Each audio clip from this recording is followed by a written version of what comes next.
Welcome back to Simplify Your Small Business. Melanie Rembrandt joins me. I am David Wolf. Good morning, Melanie. Good morning, David. How are you today? Doing well. And it's not morning for everybody, but for you and I, it is morning. We've got our hot coffee made. We're meeting virtually to help share some really useful content to help you simplify your small business. That's the purpose of the podcast. And we try to do this in 3 to 5 minutes, sometimes less, sometimes a little bit more. I want to first, before we dive in, I want to make an announcement that Melanie is launching and has launched the Small Business PR Academy. Tell us a little bit about that, and then we'll give the website again.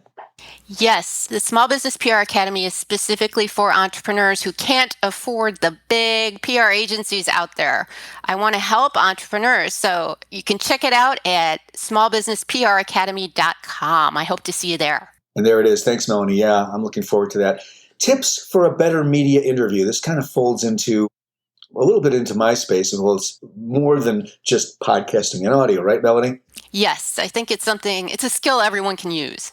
All right, great. So, and here's a case in point. If a reporter happens to call you, are you ready to give a good interview? I mean, are you teed up? And we have some tips for you to keep in mind so that if this last minute event does happen and you're so fortunate, you're ready for them. So, exactly. And we just want to give you 3 tips to keep it simple. All right. So the first tip is speak in complete sentences, period. Yes.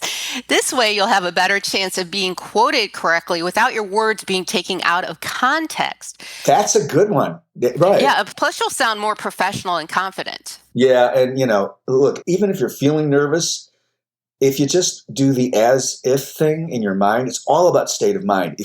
But a lot of state of mind in terms of confidence comes from being prepared. And that's what this little segment is all about.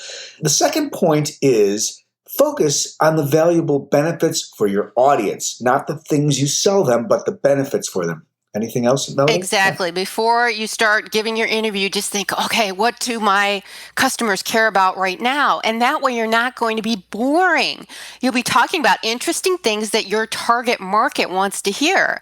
So You can provide your personal insights or news, tips, reports, and statistics you may have, anything that's newsworthy and valuable information. And then you also might want to offer some kind of free offer or benefit. So if they come to your website, they get that free benefit. Well, here's the thing about funnel design, right, Melanie? I mean, if to offer something of value in exchange for perhaps the email and name, which, a lot of us are looking at building communities, which translates to getting contact, whether it's for text messaging, which is kind of trending up right now, as I understand it. I just got back from NSA. And email marketing automation. So any kind of funnel design, if you can offer something free and talk about it during the interview, that's going to be really helpful. Exactly. So obviously you'd want to write that down in advance so it's sitting right next to your phone when you do the interview.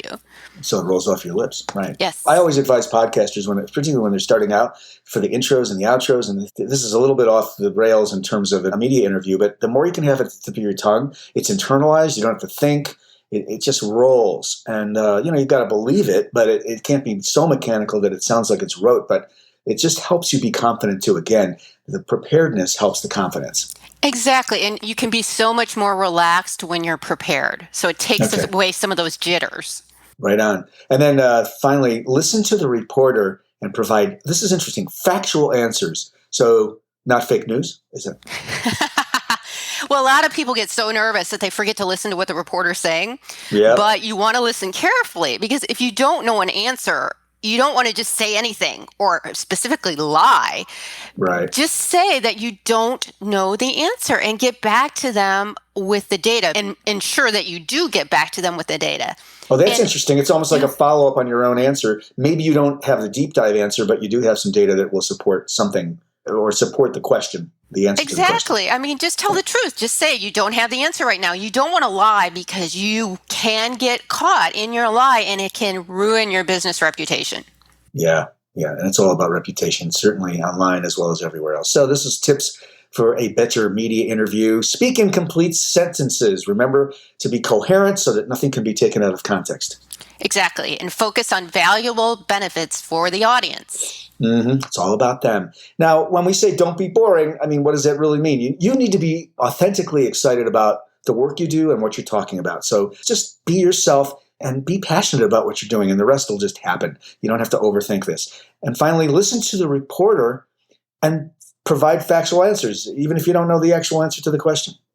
Yes, it's pretty simple when you think about it. So, keep these 3 tips next to your phone and you will be ready the next time that media interview comes through.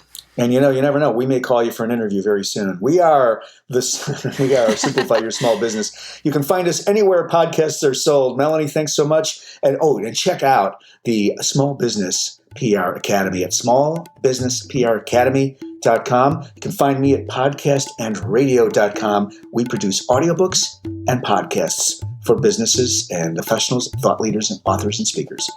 Thanks, Melanie. Thanks, David. All the best, everyone. Bye-bye.